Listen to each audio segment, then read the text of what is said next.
Салам алейкум досторум. Бүгүн дагы биз Бруклин шаарында жүрөбүз. Мен көчөкү чыккан видеону телефон менен тартканга аргасыз болуп калдым. Анткени менин бул камера менен тартсам резкость жоголуп атат. Муну дагы текшерип көрүш керек, эмне үчүн болуп атат деп. Мен ушул дайыма ушул камера менен сиздерге видеолорду арнап жүрөм. Бул Sony деген камера. Абдан удобный, абдан качественный болчу. Эмнеге резкость жоголуп атат, аны билбейм. Азыр мен сиздерге ушул райондогу, мен мурда ушул райондо жашап кеткем. Ошол районду сиздерге бир сыйра көрсөтүп, үйлөрү мындай. Азыр мен сиздерге биздин мекендешибиз Кыргызстандын жараны ачкан ресторанды көрсөтөм. Эми ресторан деп жазылган, ичи анча чоң эмес. Бирок ушул ресторанда көптөгөн жакшынакай тойлорго күбө болгонбуз. Менин досум, иним исламдын дагы үйлөнүү тою ушул ресторанда өткөн. Достор, мен дагы бул ресторандан көптөгөн жакшылыктарды өзүмдүн досторум менен, тааныштарым менен өткөзүп көп чогулганбыз. Азыр мен сиздерге көрсөтөм. Бул жакта Лазат деп жазылып турат. Лазат рестораны, восточная европейская кухня дейт. Восточная и европейская кухня. Мына адреси да жазылып турат. Азыр ичин бир сыйра көрүп көрөбүз. Жабык го, Жабык. Жабык окшойт. Булар деген түштөн кийин иштейт го дейм. Азырынча бул кафе жабык экен. Түштөн кийин иштейт го дейм. Азыр эртең мененки саат 10:30 болуп калды. Достор, ошол Лазат деген кафенин маңдайында кулинария деген биз орус туугандардын магазинине дагы көп келдик. Азыр мен сиздерге ошол магазинди бир сыйра тартып сиздер менен тааныштырып коеюн. Кийин биздин мекендештер келип калса, биз көнгөн тамактарды ушул жерден алсаңыздар болот, достор. Абдан жакшы магазин. Азыр мен ичине киргенде орус туугандар чыгарган продукция менен сиздерди тааныштырам. Америкада көп магазиндер жашылча жемишти ушинтип сыртка чыгарып коюшат. Каалаган жемишиңерди алып, пакеттерге салып, анан ичине алып кирип төлөп чыгып кетсеңиздер болот, достор. Мына бул жакта помидор, сабиз, картошка,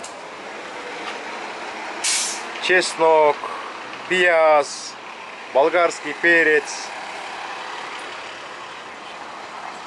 авокадо, лимон, апельсин, баклажан, кон, дарбыз, жүзүм дегендердин баары бар. Азыр ичине кирип көрөлү, достор.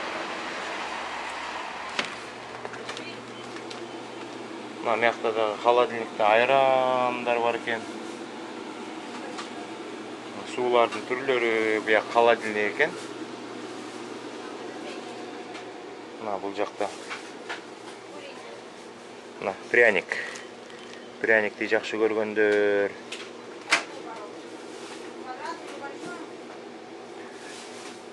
Золотой ключик дейт.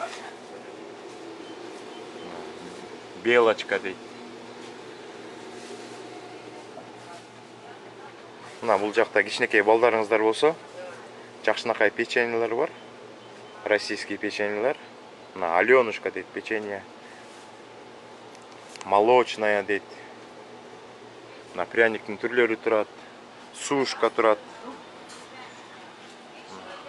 Бул жакта дагы соктордун түрлөрү бар экен. Смак деген сок турат. Карагаттан, вишнядан жасалган суу майлардын түрлөрү турат. Мына чумак дейт, домашняя дейт.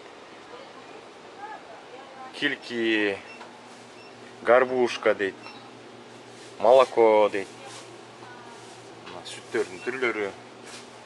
Ушул жерден биз лепешка дайым алчубуз. Мына лепешка. Достор, мына лепешка. Американын нандары көп жегиликсиз болот, даамдары башкача болот, а биз лепешкага көнгөнбүз. Мына бул жакта дагы мына настоящий пломбир дейт. Русский холод деп. Мороженныйдын түрлөрү бар. Жалаң. Бул жакта ундар экен. Достор, мыякта мына каймактын түрлөрү. Мыякта жазылып турат, мына сметана жидкая деп турат. Кефирдин түрлөрү. Йогурттун түрлөрү бар экен.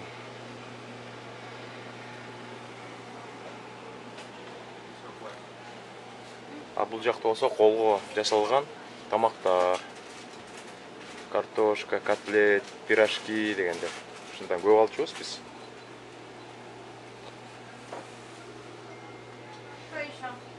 Мына бул жакта иштеп жаткан сатуучулардын баары орусча сүйлөйт. Сиз эч качан кыйналбайсыз. Келип, каалаган продуктуңарды алып, төлөп коюп кете бересиздер, достор. Бул жакта дагы жүзүм, кургатылган өрүк, фисташкалардын түрлөрү экен. Клубникалар, абрикос, банан дейт. Мына арбуздар.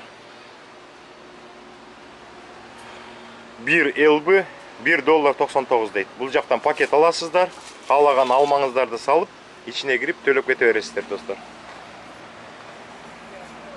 Ошондой, достор. Азыр дагы Бруклинди кыдырайын. Сиздерге мектеп, больница, карылардын үйүн көрсөтөйүн. Мен өткөндө айтпадым беле, өкүнүпчү. Карылардын үйлөрү мыякта көп.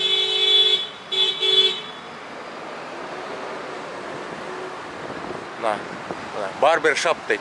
Мыякта деген парикмахерскийлер экен да, парикмахерский. Чач алдырганга. Бул жакта китайский кухня экен. Китайский кухнядагы мага абдан жагат.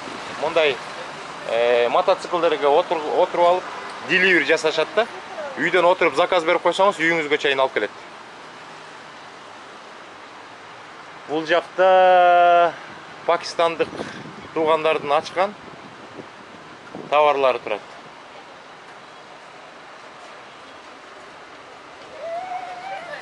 Достор, мен жаңы камерамен тартып атам. Мен 2 камера алып алгам жаныма. Ушул сыяктуу камера, бирок ичине арзаныраак, анан кара светте.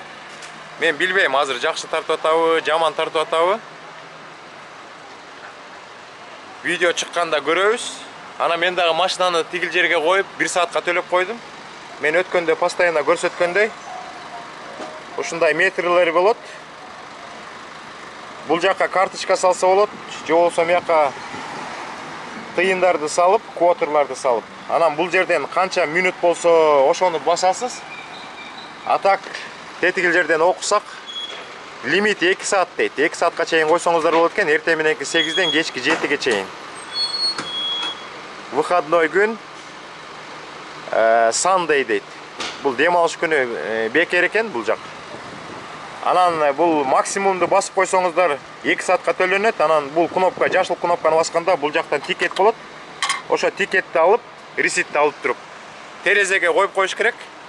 Анан бул жакта өзүнүн ушундай паркингди текшерген структурасы бар. Ошол сотрудниктер келип терезени карап, эгер тикетиңер жок болсо, терезеге штраф жазып кетет. Ошо штрафты сиздер кийин онлайн төлөйсүздөр. Анда кеттик, достор. Сиздерге бир Америкадагы бир мектепти көрсөтөйүн деп баратам. Ошол жерге жеткенге чейин мен сиздер менен аңгемелешип, дагы керектүү маалыматтардан берип турайын. Өткөн видеодо айткандай, сиздер башка штатка келип калсаңыздар, мисалга алсак, Кентукки деген штатка, Оклахома, Теннесси, Миссури деген штаттарга келип калсаңыздар, сиздер орусча, кыргызча сүйлөгөн адамдарга, мекендештерибизге кезигиш абдан оор болот. Башка штаттарда кандай түзүлгөн? Шаардын ичинде көптөгөн нерселер бар. Бирок шаардын четинде жашап калсаңыздар, аякта өзүнчө комьюнити болот. Ошо комьюнитинин тегерегинде эч нерсе жок болот. Магазин таппайсыздар, банк таппайсыздар, ресторан, кафе таппайсыздар, дүкөндөрдү таппайсыздар. Ал жака барыш үчүн сиздер